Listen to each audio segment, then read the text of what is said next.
say Egypt has it all.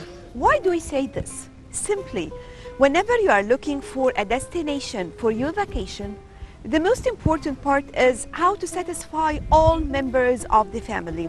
Some people are looking for historical sites, some other people are just looking for entertainment and recreational tourism. But in Egypt, each destination has it all. Today, we are in Sharm el-Sheikh, of course, one of the most beautiful sites located on the Red Sea, very famous for its water sports activities and also the aquamarine life. But still, if you want to visit a museum to learn more about Egypt, this is available because now we have Sharm el-Sheikh Museum. We're going to find out more about this museum and more about the masterpieces displayed inside.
Sharm el-Sheikh Museum extends over an area of 191,000 square meters. This includes the museum's exhibition halls, external displays, an area for restaurants, gift shops, and traditional crafts shops, an open theater, as well as large squares designated for various celebrations and events.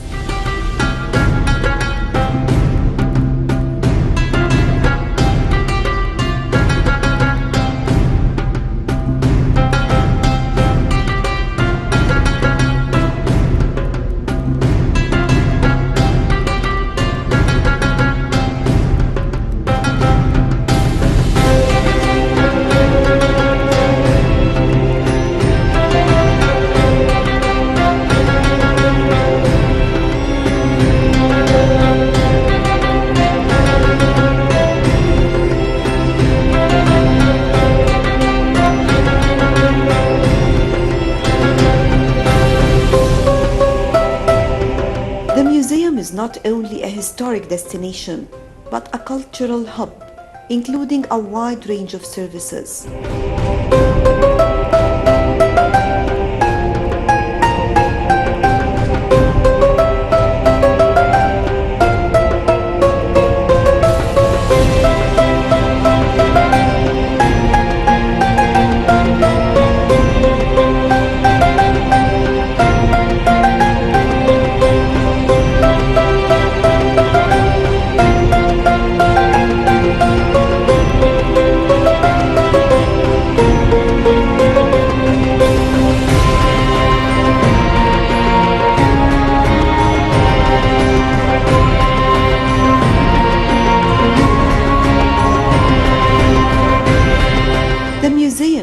exhibits approximately 5,200 artifacts ranging from prehistoric period to modern times.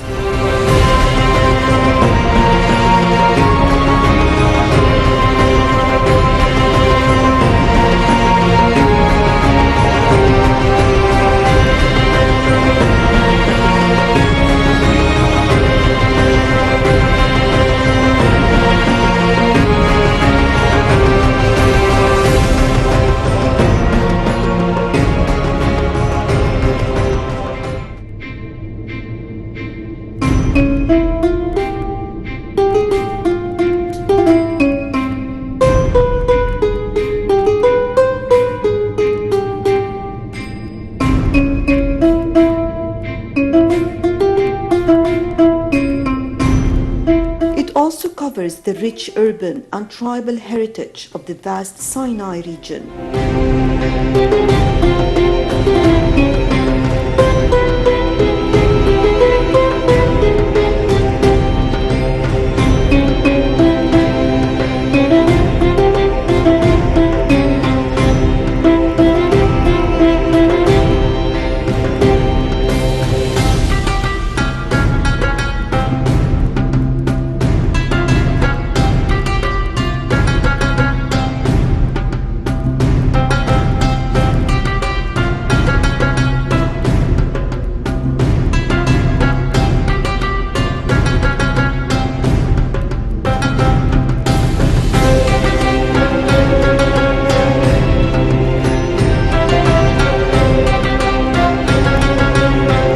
It is the diverse civilizations that left their mark on the Egyptian history.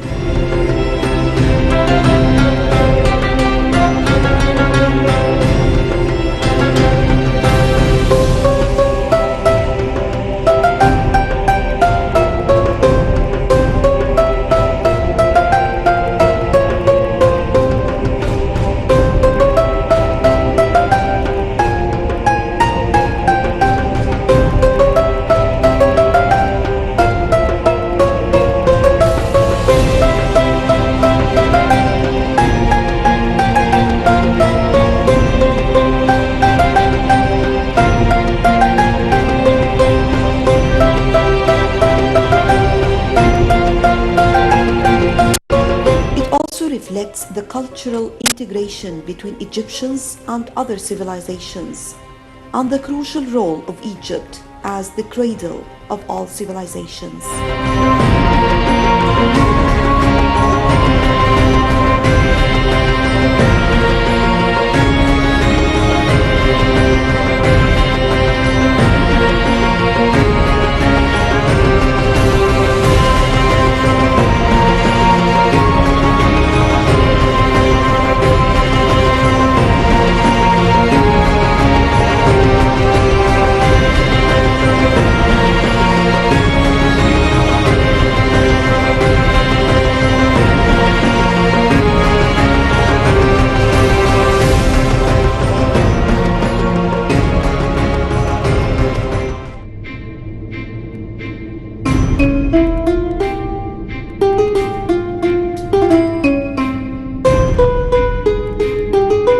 The museum narrates the origin and development of the Egyptian civilization, shedding light on the Egyptians' behavior towards their surrounding environment and the manner in which they coexisted with the flora and fauna, which left its impact on their beliefs and mythology and backbone of their art and architecture.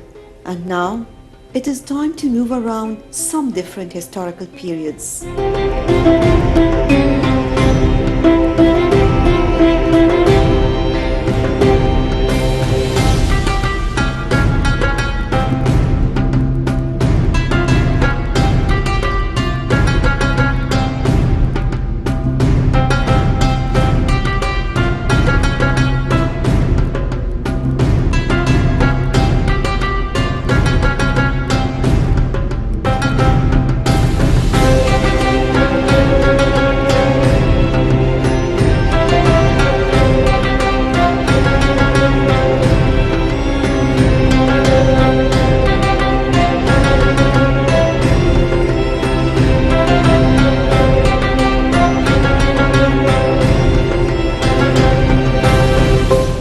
civilization displays the beautiful inner and outer coffers of Estemheb, the wife of the high priest of Ammon, Panekjem II, was herself a priestess of Isis, Min, and Horus in Akhmin.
Now we are starting our tour inside the Sharm el-Sheikh Museum, and I will start by this, the entrance part, and here we will bring you more about the 18th dynasty. It is the New Kingdom. So I would like to know from you more about the New Kingdom, and what do we have here in this hall?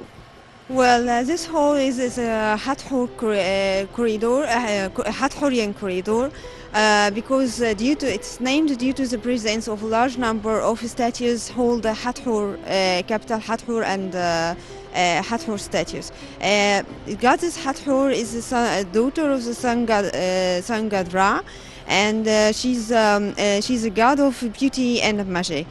So here we have a Jid pillar for Hathor dates to 18th dynasty, and it is represent her as the face of Hathor with cow's ear, and we have other two dating to late period 26th dynasty. And here, as other part of the hall, we have Hatshepsut, the head of Hatshepsut, Queen Hatshepsut, which is, of course, is the most famous queen in Egyptian, who ruled Egypt. And besides her father, Thutmose III.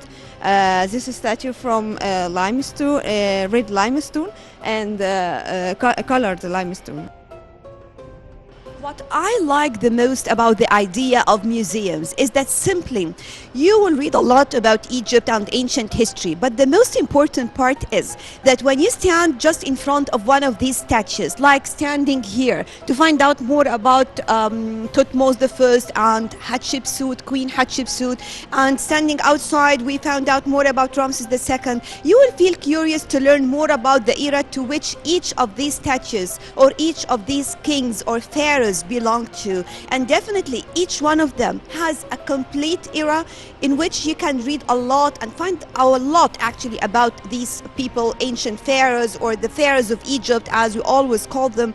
And very simply, it is a chance just like a virtual tour, because right after maybe you are going to be that much interested to visit these places, to find out about Upper Egypt, to visit temples, to visit tombs, to find out more about ancient Egyptians. So I always consider museums as a step forward, just like reading a book. Then you come here to see it on your own, to see some of these pieces. Then you move on to find out more about the place itself. Let's continue our tour in Sharm el-Sheikh Museum and more about the ancient civilization.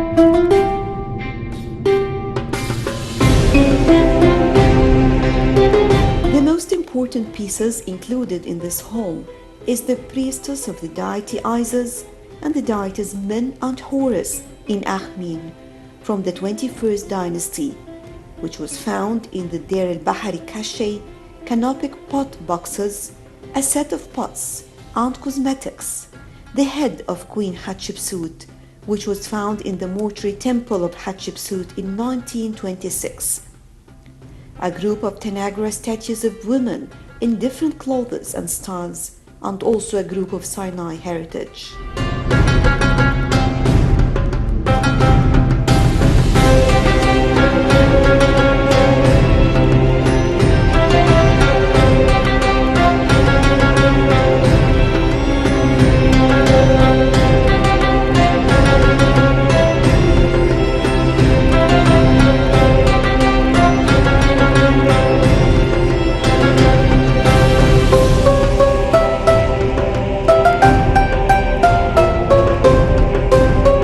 What is really interesting here is that when we entered, we found that this hall is divided into two different parts. On one side, you can find more about rulers and leaders of Egypt, the pharaohs of Egypt. On the other side, we all know that ancient Egyptians, they used actually to take very much care of animals, and they have some sacred animals.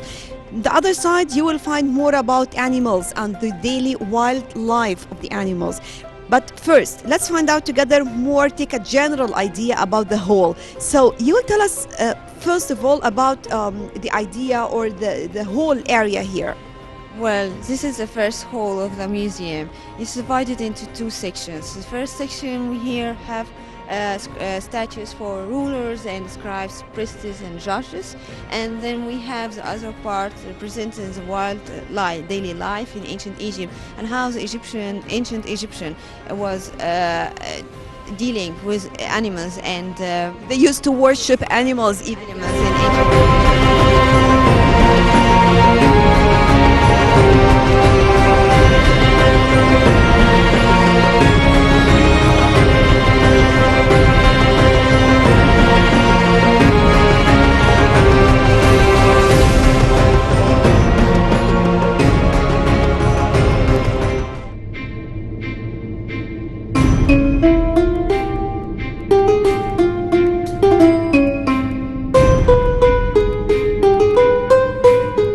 Moving on to the Hathorian corridor.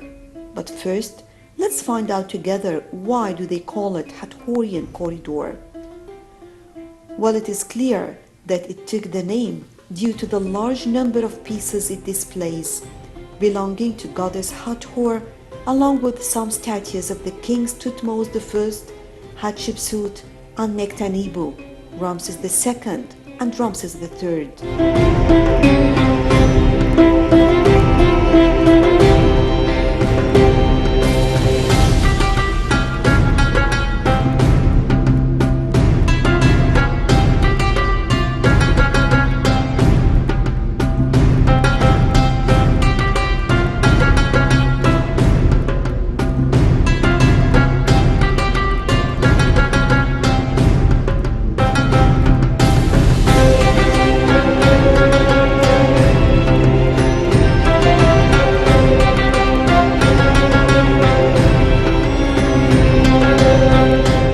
Displays a simulation of a full archaeological tomb in all its details and funerary furniture it contained.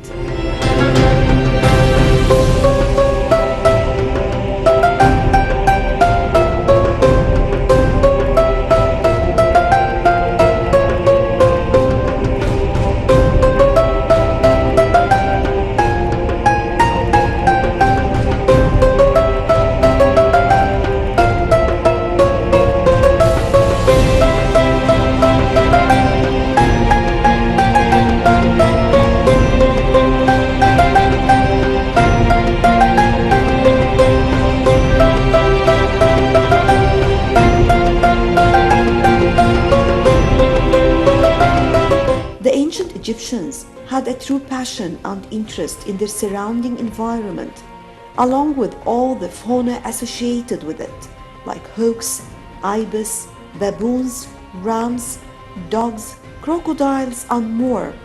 Of course, in addition to a wide range of splendid bird speeches.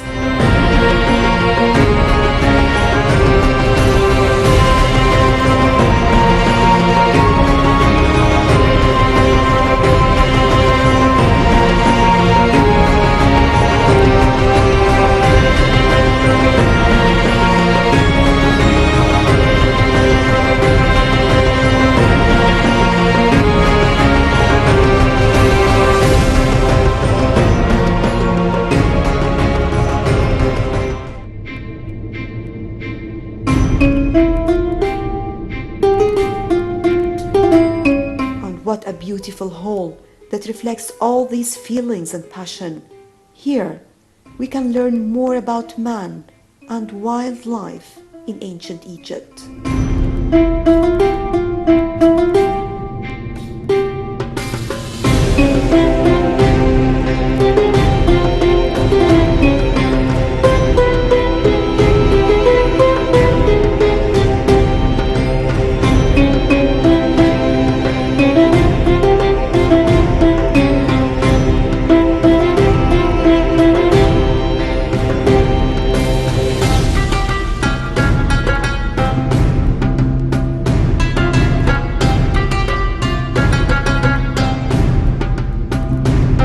Ancient Egyptians were very much interested in science, sports, industries, and crafts that characterized them, presence in his family and his family life.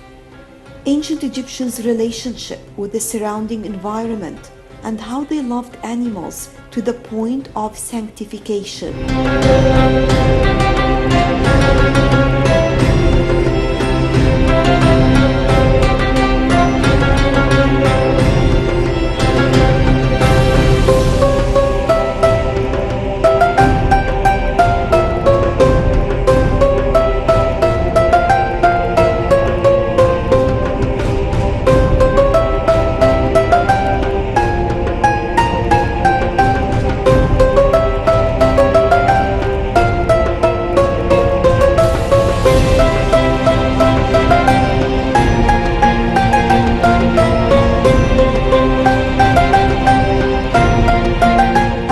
Mummified animals produced from the excavations of Saqqara, such as cats and scarabs, are displayed in the Grand Hall, as well as baboons, crocodiles, and falcons in animal and human form.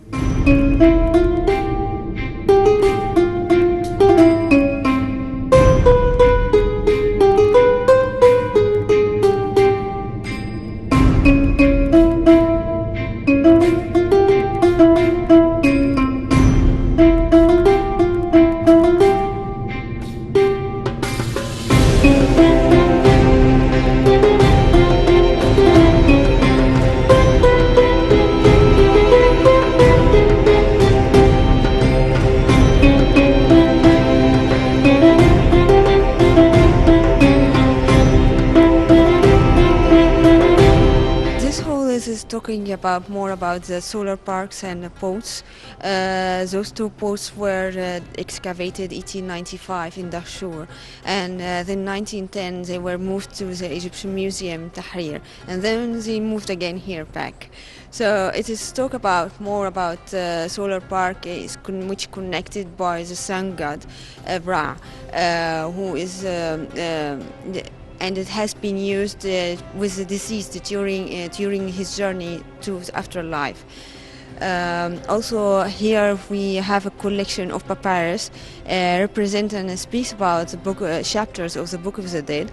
This book is talking about the 12 hours of the journey during the afterlife, and speaking about the whole journey from the beginning, from how the deceased moved to his afterlife and connected with different deities till he reached to the Iyaro, the good place, and he being a good person.